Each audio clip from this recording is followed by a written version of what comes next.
Under attack from ISIL and the PKK, Turkey is fighting on two fronts. But militarily and politically, it's a complex battle. Find out more in News Plus from Istanbul today.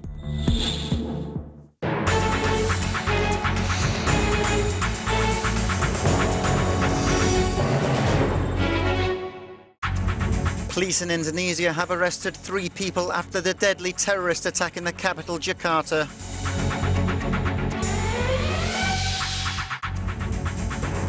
Six people are in a serious condition after taking part in a drugs trial in France. Trump versus Cruz. Republican frontrunner questions his rival's eligibility as a potential U.S. president. World stock markets are set for a third week of losses as oil prices fall back below $30. Anti-terrorism police in Indonesia have made 3 arrests after the attack in the capital, Jakarta, on Thursday that left 7 people dead, including 5 of the assailants. It's understood they were detained in connection with a separate incident, and the authorities are now trying to establish a suspected link with the attacks.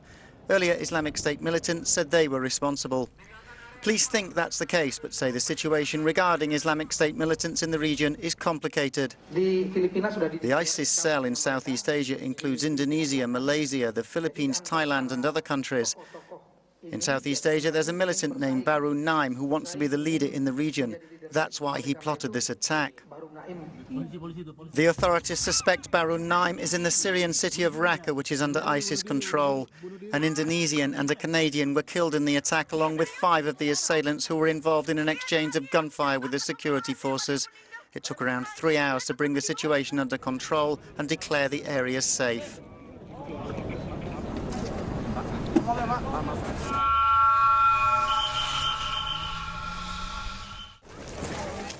Migrants bound for Switzerland may be in for an unfortunate surprise. Local broadcaster SRF says those crossing the border must surrender to the state any assets worth over 1,000 Swiss francs, that's just over 900 euros, as a contribution towards their upkeep.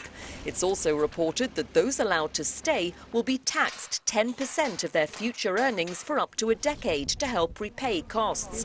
The Swiss practice was revealed as Denmark amends its controversial moves to confiscate refugees' possessions to pay for their stay by increasing the amount they'll be allowed to keep. This after the country came under fire from the UN Refugee Agency. The head of the European Commission says EU governments haven't delivered on promises to tackle Europe's refugee crisis. Speaking at a news conference in Brussels, Jean-Claude Juncker said the body he leads shouldn't be blamed for the apparent failure of a flagship relocation policy.